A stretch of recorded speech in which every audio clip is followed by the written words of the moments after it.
दोस्तों नमस्कार, ये है मार्गदर्शन फॉर सिविल सर्विसेज। मैं अनुराग चौधरी।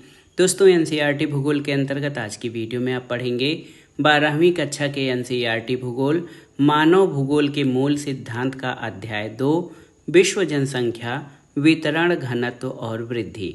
इस अध्याय में हम जनसंख्या वितरण, इसको प्रभावित करने वाले प्रमुख कारक, जनसंख्या घनत्व क्या है, जनसंख्या भूगोल की आधारभूत संकल्पनाएं जैसे प्रवास, आप्रवास, उत्प्रवास में प्रमुख अंतर क्या है, जनांकिकी संक्रमण और जनांकिकी संक्रमण के प्रमुख सिद्धांत तथा जनसंख्या नियंत्रण के उपायों के बारे में जानेंगे। तो आइए शुरू करते हैं।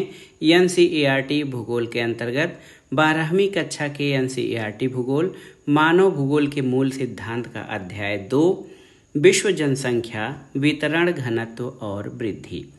दोस्तों, किसी देश के निवासी ही उसके वास्तविक धन होते हैं।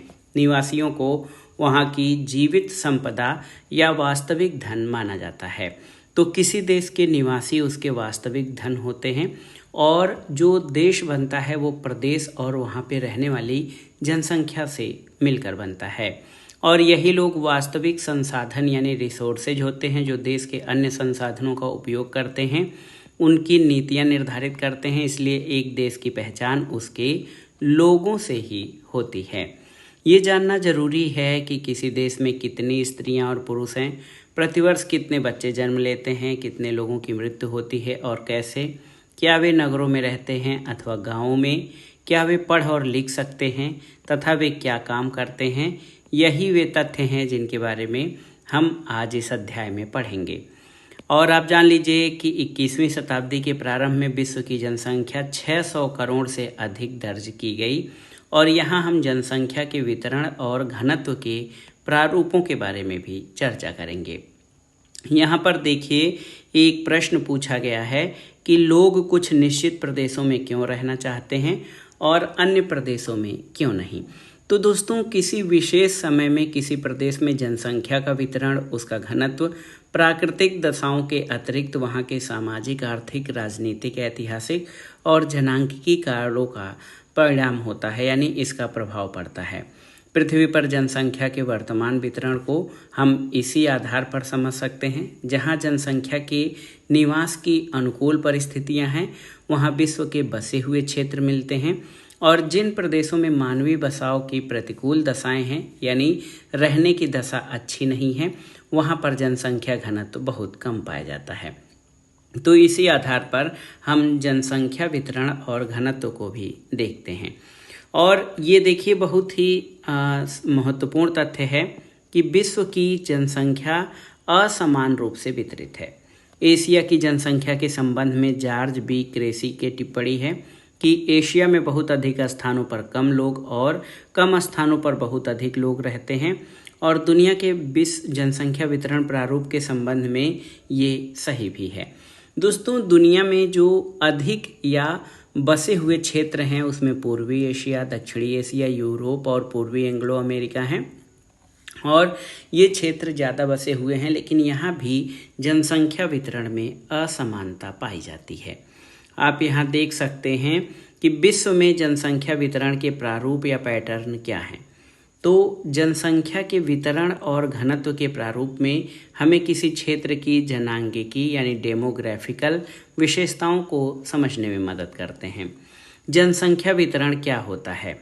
जनसंख्या वितरण शब्द का अर्थ भूपृष्ठ पर लोग किस प्रकार से वितरित हैं इस बात से लगाया जाता है। मोटे तौर पर विश्व की जनसंख्या का 90% इसके 10% स्थल भाग में निवास करता है। जैसे अगर जो हम संपूर्ण पृथ्वी को ले लें तो जो जनसंख्या का 90% है, 90% ऐसे देखिए 90% जनसंख्या जो है वो केवल 10% स्थल भाग में निवास करता है। और विश्व के 10 सर्वाधिक आबाद देशों में विश्व की लगभग 60% जनसंख्या निवास करती है।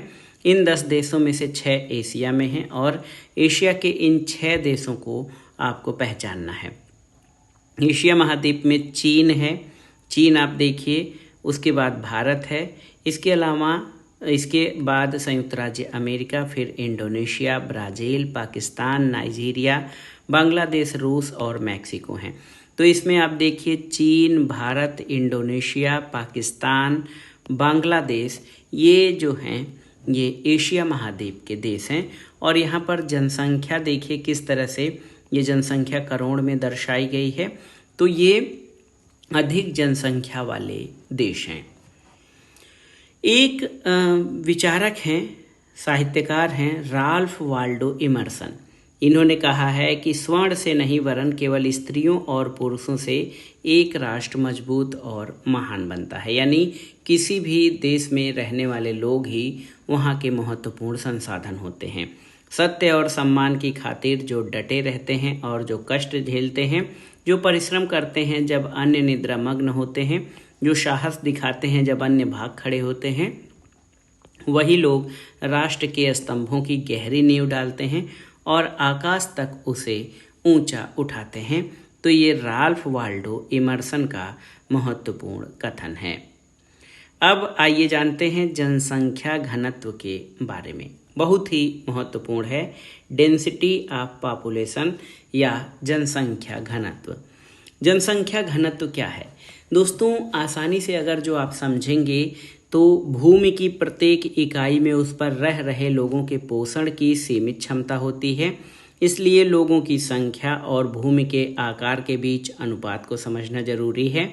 यही अनुपात जनसंख्या का घनत्व है। यानी जनसंख्या के घनत्व को प्रति वर्ग किलोमीटर में रहने वाले व्यक्तियों के रूप में मापा जाता है। जब हम जनसंख्या घनत्व पढ़ते हैं कि जनसंख्या का घनत्व कैसे होता है, तो पॉपुलेशन को हम क्षेत्रफल यानी पॉपुलेशन को एरिया से डिवाइड करते हैं। D = P/A। तो ये जनसंख्या के घनत्व को हम ऐसे देख सकते हैं। एक उदाहरण के द्वारा यहाँ समझाया भी गया है कि क प्रदेश का क्षेत्रफल 100 वर्ग किलोमीटर है और जनसंख्या 1,50,000 है। तो जनसंख्या घनत्व जनसंख्या बटे क्षेत्रफल, तो 1,50,000 बटे 100, तो ये 1500 व्यक्ति प्रति वर्ग किलोमीटर हो जाएगा। तो 1500 व्यक्ति प्रति वर्ग किलोमीटर। इससे क प्रदेश के बारे में ये पता चलता है कि जनसंख्या घनत्व यहाँ बहुत अधिक है। एक जो महत्वपूर्ण इसका सब टॉपिक है जनसंख्या वितरण को प्रभावित करने वाले कारक। ये बहुत ही महत्वपूर्ण है। जनसंख्या वितरण को कौन कौन से फैक्टर्स हैं जो प्रभावित करते हैं। तो जनसंख्या वितरण को आप जान लीजिए सामाजिक, आर्थिक, राजनीतिक, भौगोलिक, ये सांस्कृतिक, ये सभी दशाएं जनसंख्या वितरण को प्रभावित करती हैं। सबसे पहले हम भौगोलिक कारकों के बारे में जानेंगे। भौगोलिक कारकों में जल की उपलब्धता महत्वपूर्ण है। तो जनसंख्या वितरण को जल जो है बहुत अधिक प्रभावित करता है। जल जीवन का महत्वपूर्ण कारक है, जल जीवन का आधार है। इसलिए लोग उन क्षेत्रों में बसने को प्राथमिकता देते हैं जहां जल आसानी से उपलब्ध होता है। जल का उपयोग पीने के लिए, नहाने के लिए, भोजन बनाने के लिए और इसके साथ पशु, फसल, उद्योग और नौसंचालन में किया जाता है। और यही कारण है कि नदी घाटियाँ विश्व के सबसे सघन बसे हुए क्षेत्र हैं। दूसरा कारक भू आकृति है। तो लोग समतल मैदानों और मंद ढालों पर बसने को वरीयता देते हैं। इसका कारण है कि ऐसे क्षेत्र फसलों के उत्पादन, सड़क निर्माण, उद्योगों के लिए अनुकूल होते हैं। और आप जान लीजिए कि पर्वतीय और पहाड़ी क्षेत्र परिवहन तंत्र के विकास में अवरोधक हैं। इसलिए प्रारंभ में कृषिगत और औद्योगिक विकास के लिए अनुकूल नहीं होते हैं। और इन क्षेत्रों में कम जनसंख्या भी पाई जाती है। जैसे आप जानते हैं कि भू आकृति का इतना बड़ा प्रभाव है, इतना बड़ा रोल है कि गंगा का मैदान विश्व के सर्वाधिक सघन जनसंख्या वाले क्षेत्रों में से एक है, जबकि हिमालय के पर्वतीय भाग विरल जनसंख्या या न्यूनतम जनसंख्या वाले क्षेत्र हैं। तो जल की उपलब्धता और भू आकृति बहुत ही महत्वपूर्ण कारक हैं जनसंख्या वितरण को प्रभावित करने में। इसके अलावा भौगोलिक कारकों में जलवायु यानी क्लाइमेट। तो क्लाइमेट बहुत ही महत्वपूर्ण होता है। जहाँ पर अति उष्ण अथवा अति ठंडा मरुस्थल है, वहाँ पर विषम जलवायु मानव बसाव के लिए असुविधाजनक या अनुकूल नहीं होती है। सुविधाजनक जलवायु वाले क्षेत्र जिनमें अधिक मौसमी जनसंख्या पाई जाती है, जैसे भूमध्य सागरीय प्रदेश सुखद जलवायु के कारण इतिहास के आरंभिक कालों से ही बसे हुए हैं। इसके अलावा मृदाएं, तो उपजाऊ मृदाएं कृषि और इनसे संबंधित क्रियाओं के लिए महत्वपूर्ण होती हैं, इसलिए उपजाऊ दोमट मिट्टी वाले प्रदेशों में अधिक लोग निवास करते हैं, क्योंकि ये मृदाएं गहन कृषि का आधार बनती हैं और कृषि जो है जनसंख्या के लिए भोजन की आपूर्ति का साधन होती है। इसलिए जो मृदा होती है वो जनसंख्या वितरण को प्रभावित करने वाले महत्वपूर्ण भौगोलिक कारक में से एक है।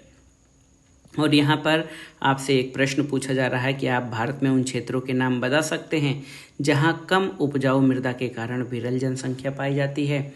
तो इसमें पर्वतीय क्षेत्र हैं जहाँ पर कम उपजाऊ मृदा के कारण विरल जनसंख्या पाई जाती है। भौगोलिक कारक के अलावा आर्थिक कारक भी महत्वपूर्ण होते हैं। पहला आर्थिक कारक में खनिज है। खनिज निक्षेपों से युक्त क्षेत्र उद्योगों को आकृष्ट करते हैं, यानी जहाँ पर खनिज मिलता है यहाँ उद्योग विकसित होने की संभावना होती है। खनन और औद्योगिक गतिविधियाँ रोजगार उत्पन्न करते हैं, इसलिए कुशल और अर्धकुशल कर्मी इन क्षेत्रों में पहुँचते हैं और जनसंख्या को सघन बना देते हैं। अफ्रीका की कटंगा, जाम्बिया, तांबा पेटी इसका अच्छा उदाहरण है। जनसंख्या वितरण को प्रभावित करने वाले आर्थिक कारकों में नगरीकरण या अर्बनाइजेशन दूसरा कारक है, क्योंकि नगर रोजगार के बेहतर अवसर, शैक्षिक और चिकित्सा संबंधी सुविधाएं, परिवहन और संचार के बेहतर साधन उपलब्ध कराते हैं। अच्छी नागरिक सुविधाएं और नगरीय जीवन के आकर्षण लोगों को नगरों की ओर खींचते हैं। इससे ग्रामीण क्षेत्रों से नगरीय क्षेत्रों में प्रवास होता है और नगर आकार में बढ़ जाते हैं।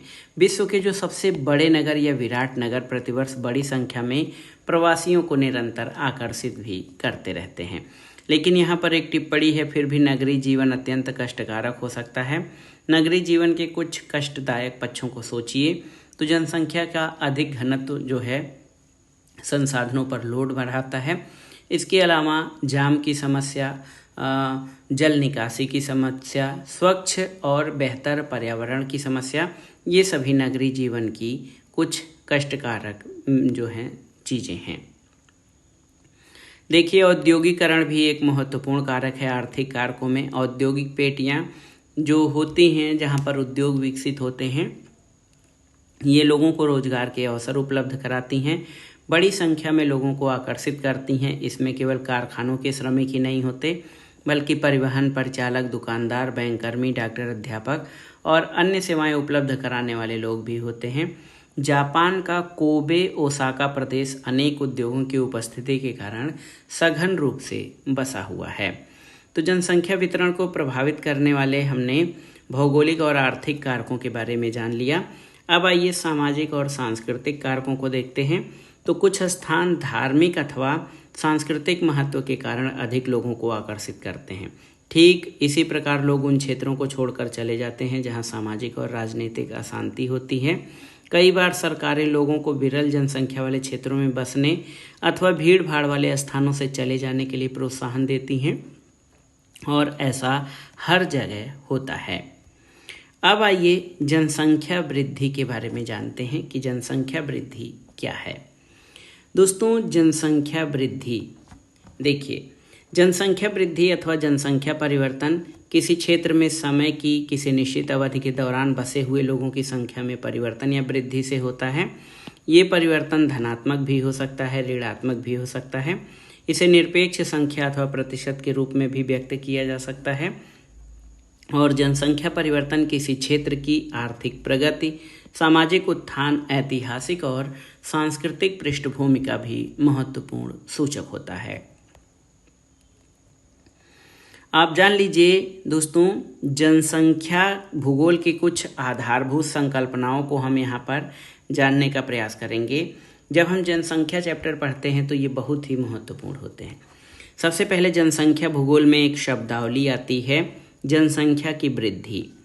तो समय के दो अंतरालों के बीच एक क्षेत्र विशेष में होने वाली जनसंख्या में परिवर्तन को जनसंख्या की वृद्धि कहा जाता है।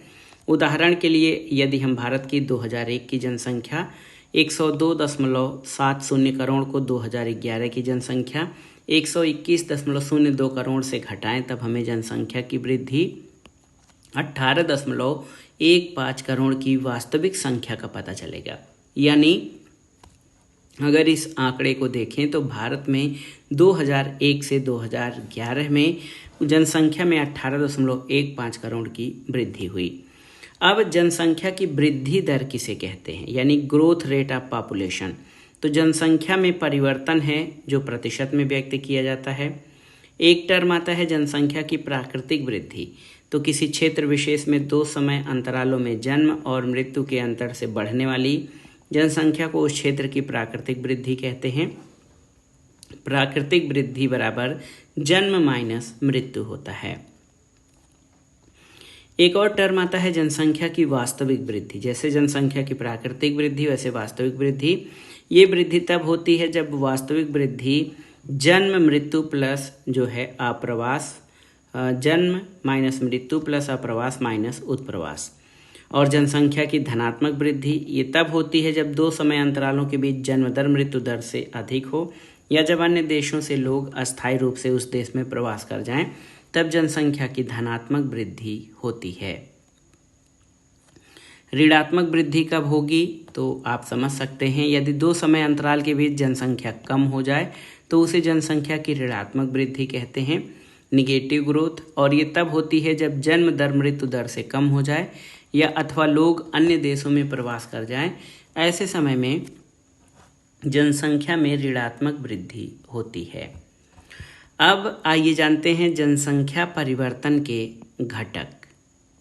देखिए, जनसंख्या परिवर्तन के 3 घटक हैं, जन्म मृत्यु और प्रवास। ये याद रखिएगा, जनसंख्या परिवर्तन के 3 घटक हैं, जन्म मृत्यु और प्रवास।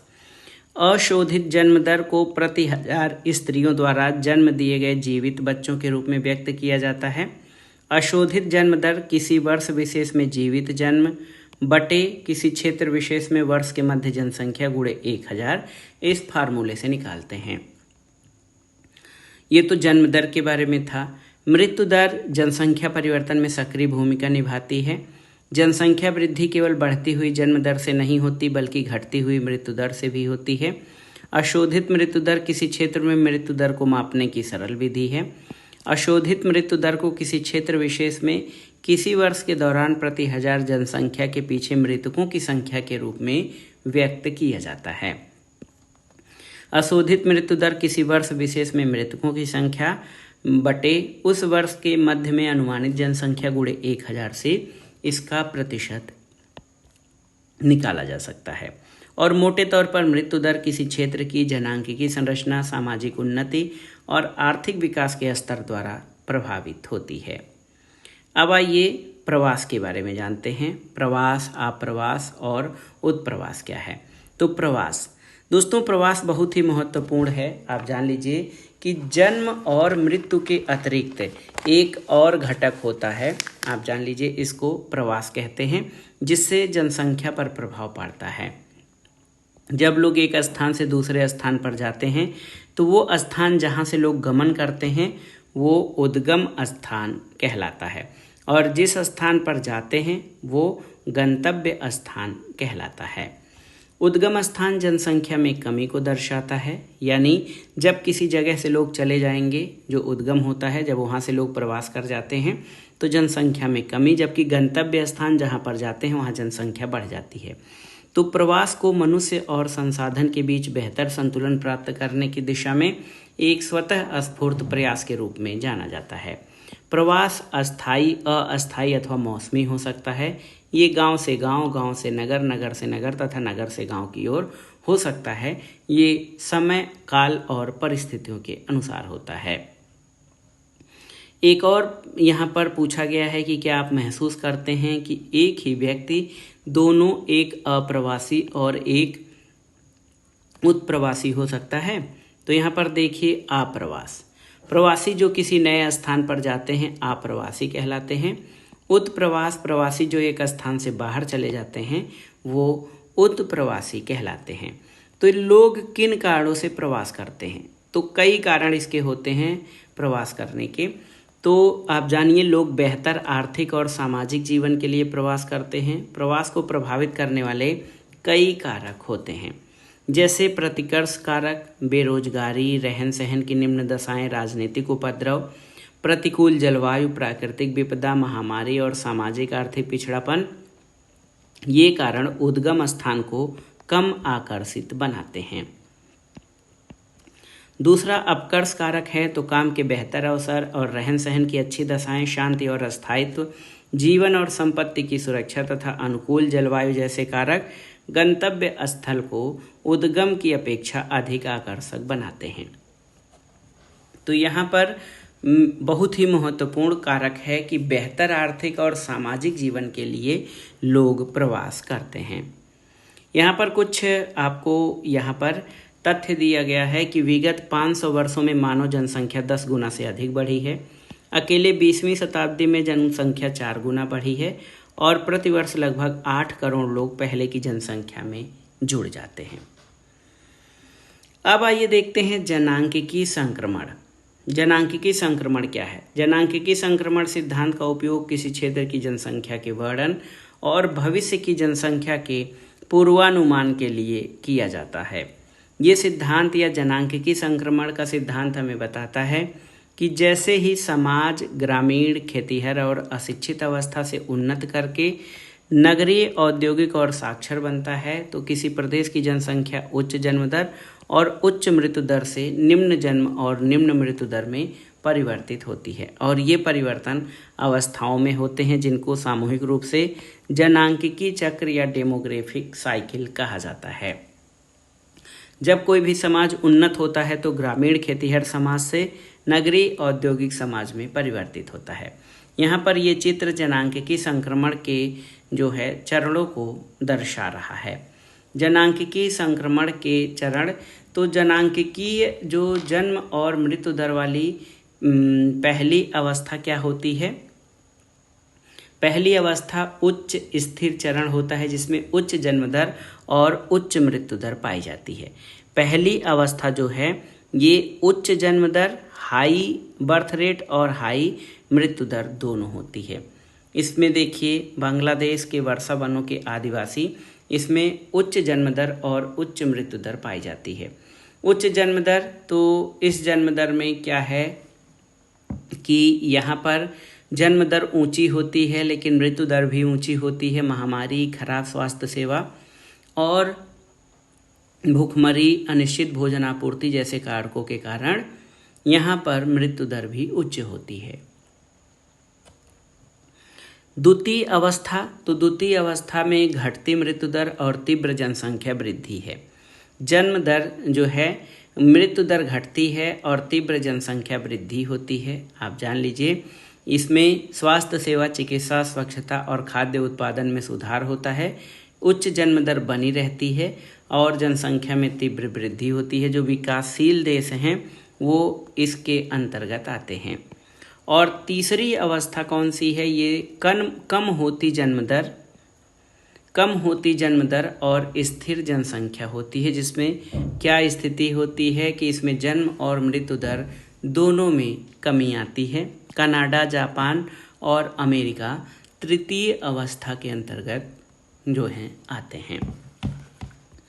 तो यहाँ पर आप देख सकते हैं दोस्तों कि प्रथम अवस्था में उच्च प्रजननशीलता और उच्च मृत्यु दर होती है क्योंकि लोग महामारियों और भोजन की अनिश्चित आपूर्ति से होने वाली मृत्युओं की क्षतिपूर्ति अधिक पुनरुत्पादन से करते हैं। जनसंख्या वृद्धि धीमी होती है और अधिकांश लोग खेती में कार्यरत होते हैं। बड़े परिवारों को परिसंपत्ति माना जाता है। जीवन प्रत्याशा निम्न होती है। अधिकांश लोग अशिक्षित होते हैं और उनके प्रौद्योगिकी स्तर निम्न होते हैं। और 200 वर्ष पूर्व विश्व के सभी देश इसी अवस्था में थे, यानी उच्च जन्म दर और उच्च मृत्यु दर। द्वितीय अवस्था के प्रारंभ में प्रजननशीलता ऊंची बनी रहती है किंतु ये समय के साथ घटती जाती है। ये अवस्था घटी हुई मृत्यु दर के साथ आती है। और आप जान लीजिए दूसरी अवस्था में क्या होता है, मृत्यु दर घट जाती है लेकिन स्वास्थ्य संबंधी दशा और स्वच्छता में सुधार होता है तो उससे मृत्यु दर में कमी आती है। और इस अंतर के कारण जनसंख्या में होने वाला शुद्ध योग उच्च होता है, यानी इस दशा में जनसंख्या वृद्धि होती है। अंतिम या तीसरी अवस्था जो होती है, थर्ड स्टेज, उसमें प्रजननशीलता और मृत्यु दर दोनों ही घट जाते हैं। जनसंख्या या तो स्थिर हो जाती है या मंद गति से बढ़ती है। जनसंख्या नगरीय और शिक्षित हो जाती है और उसके पास तकनीकी ज्ञान, प्रौद्योगिकी ज्ञान का उच्च स्तर होता है और ऐसी जनसंख्या विचार पूर्वक परिवार के आकार को नियंत्रित करती है। तो इससे ये प्रदर्शित होता है कि मनुष्य जात अत्यधिक नम्य है और अपनी प्रजननशीलता को समायोजित करने की योग्यता रखती है और वर्तमान में विभिन्न देश जनांकिकी संक्रमण की विभिन्न अवस्थाओं से गुजर रहे हैं। अंतिम में हम एक महत्वपूर्ण टॉपिक पढ़ेंगे, जनसंख्या नियंत्रण के उपाय। तो परिवार नियोजन या फैमिली प्लानिंग का काम बच्चों के जन्म को रोकना अथवा उनमें अंतराल रखना है। परिवार नियोजन सुविधाएं जनसंख्या वृद्धि को सीमित करने, महिलाओं के स्वास्थ्य को बेहतर करने में मुख्य भूमिका निभाती हैं। प्रचार, गर्भ निरोधक की सुगम उपलब्धता, बड़े परिवारों के लिए कर निरुत्साहक उपाय कुछ ऐसे प्रावधान हैं जो जनसंख्या नियंत्रण में सहायक हो सकते हैं। थॉमस माल्थस, आप जानते होंगे माल्थस का जनसंख्या सिद्धांत, उन्होंने 1798 के अपने जनसंख्या सिद्धांत में कहा था कि लोगों की संख्या खाद्य आपूर्ति की अपेक्षा अधिक तेजी से बढ़ेगी और जनसंख्या में वृद्धि का परिणाम अकाल, बीमारी और युद्ध द्वारा इसमें अचानक गिरावट के रूप में सामने आता है। तो संसाधन जो है अंकगणितीय रूप में, जबकि जनसंख्या ज्यामितीय रूप में बढ़ती है और ये कहीं न कहीं जो है अकाल, बीमारी और युद्ध के कारकों को जन्म देती है। तो ये था आज का वीडियो, 12वीं कक्षा के भूगोल, मानव भूगोल के मूल सिद्धांत का अध्याय 2। कुछ महत्वपूर्ण तथ्य जो ध्यान से आप सुनिएगा। 11 जुलाई 1987, देखिए मैं यहाँ पर नोट कर रहा हूँ, 11 जुलाई 1987 को विश्व की जनसंख्या 5 अरब हो गई थी और आप जान लीजिए इसी परिप्रेक्ष्य में प्रतिवर्ष 11 जुलाई को विश्व जनसंख्या दिवस यानी वर्ल्ड पॉपुलेशन डे मनाया जाता है। 12 अक्टूबर 1999 को विश्व की जनसंख्या 6 अरब पार कर गई थी। 2011 में, अक्टूबर 2011 में 7 अरब और 2050 तक विश्व जनसंख्या 9.31 अरब तक पहुंचने का अनुमान है और विश्व की कुल जनसंख्या का 58% एशिया, 11.5% यूरोप, 8.4% लैटिन अमेरिका, 5.8% पूर्व सोवियत संघ में और लगभग 5.4% उत्तरी अमेरिका और 0.5% ओशिनिया में पाया जाता है। चीन सर्वाधिक जनसंख्या वाला देश है, चीन के बाद भारत और इन दोनों देशों के बाद अमेरिका, इंडोनेशिया, ब्राज़ील, पाकिस्तान, रूस, बांग्लादेश, जापान, नाइजीरिया आदि देशों का स्थान आता है और ये सभी 10 करोड़ से अधिक आबादी वाले देश हैं। इसके अलावा जो दुनिया में सर्वाधिक जनसंख्या घनत्व है वो एशिया में पाया जाता है। इसके बाद यूरोप, उत्तरी अमेरिका, अफ्रीका और दक्षिण अमेरिका का स्थान आता है और विश्व की कुल जनसंख्या का 90% से अधिक भाग उत्तरी गोलार्ध में निवास करता है, जबकि दक्षिणी गोलार्ध में 10% से भी कम भाग निवास करता है। विश्व की 2/3 जनसंख्या समुद्र से 500 किलोमीटर के भीतर और 3/4 समुद्र से 1000 किलोमीटर के भीतर पाई जाती है और आप जान लीजिए ऊंचाई में वृद्धि होने से जनसंख्या की मात्रा और घनत्व में कमी आती है। विश्व की 56% जनसंख्या 200 मीटर से कम ऊंचे धरातली भागों में निवास करती है और जनसंख्या का जो क्षेत्रीय वितरण होता है उसमें भौतिक कारकों का प्रभाव सभ्यता के विकास और तकनीकी ज्ञान में वृद्धि के साथ कम होता जाता है।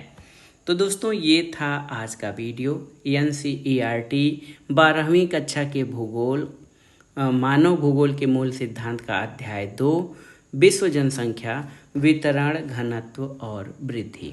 तो ये अध्याय 12वीं कक्षा के छात्रों के साथ प्रतियोगी परीक्षाओं की तैयारी करने वाले अभ्यर्थियों के लिए बेहद महत्वपूर्ण है। इसमें हमने जनसंख्या और जनसंख्या में प्रयुक्त होने वाले प्रमुख शब्द और उनकी व्याख्या की, साथ ही हमने जाना कि जनसंख्या वितरण को प्रभावित करने वाले कौन कौन से कारक हैं और जनसंख्या भूगोल की आधारभूत संकल्पनाएं कौन सी हैं। साथ ही इसमें हमने एक महत्वपूर्ण सब टॉपिक जनांकिकी संक्रमण के सिद्धांतों के बारे में भी जाना, जो आपकी सामान्य जानकारी के लिए भी बेहद महत्वपूर्ण है। तो ये वीडियो आपको कैसा लगा हमें कमेंट बॉक्स में ज़रूर बताइएगा। वीडियो को लाइक करें, शेयर करें और इस चैनल मार्गदर्शन फॉर सिविल सर्विसेज को सब्सक्राइब करें। वीडियो देखने के लिए धन्यवाद दोस्तों। नमस्कार।